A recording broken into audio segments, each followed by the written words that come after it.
Hello everyone, I hope you're all doing well. This is an introduction video to accompany our course, Case Study Research and Education. Tell you a little bit about myself. Dr. Lee Doomer, I've been here since 1999.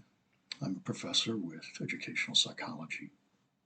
My background, I did my graduate work at University of Pittsburgh, MA in higher education, and PhD in social, historical, philosophical foundations of education. I specialize in history as well as qualitative research.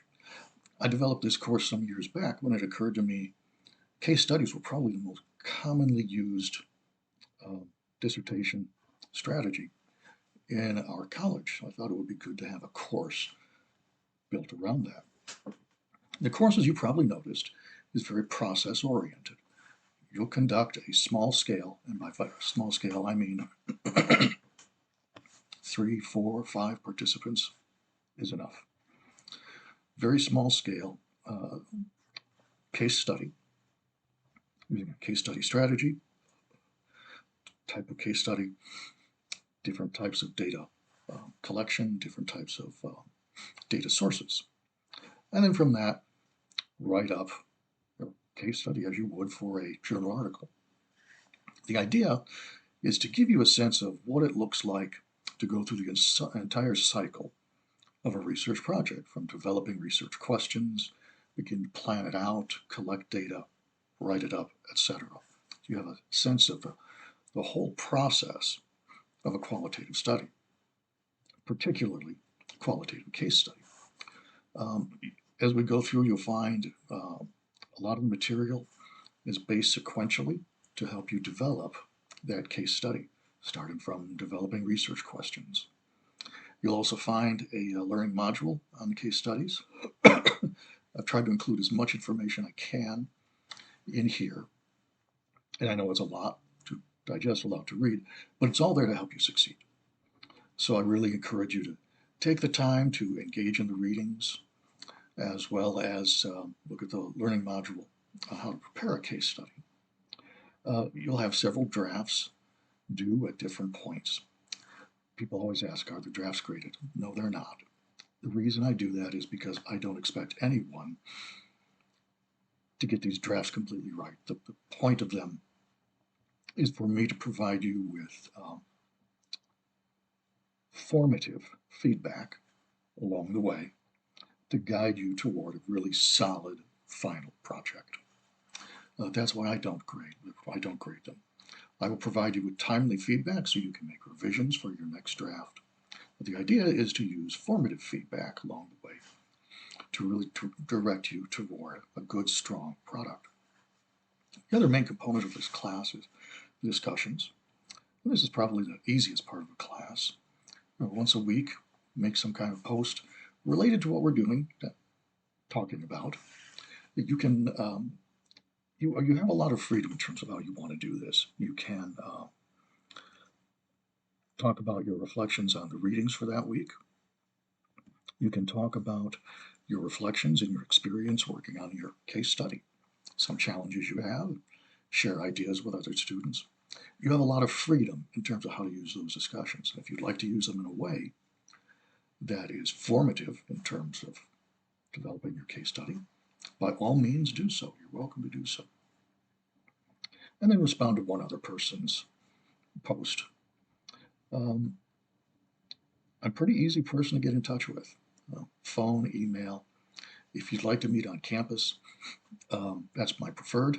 I decided for the last few years to conduct my meetings with students over coffee at the Student Union building. I find that much more informal, much more relaxed, and just much more enjoyable in general.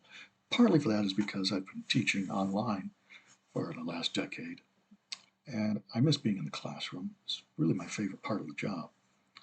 So I miss being around students. So if you have a question about anything at all, please feel free to contact me and do it sooner rather than later.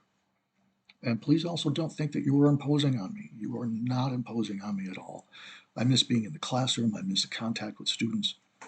So an invitation to go sit down and talk about something over coffee in many cases could be the high point of my week. So please do not think you're imposing on me. I'm here to help. Um, well, let's see.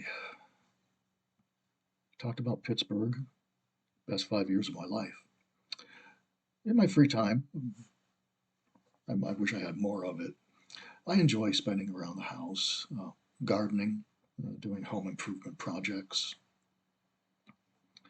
things that are based around the family and benefit the family. This is an example behind me. I'm in my son's room right now because it's the neatest looking room in the house at the moment.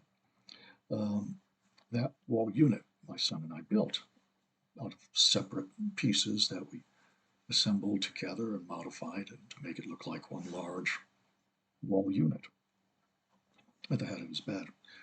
And as you can see up there, we've got swords, helmets from World War One, World War II. Over there on that wall is my father's uniform from when he served in the United States Navy from 1947 to 1951. So you can tell the historian in me is alive and well in every room of his house. At any rate, that's what I do. That's my life. I'm married. I have 3 sons.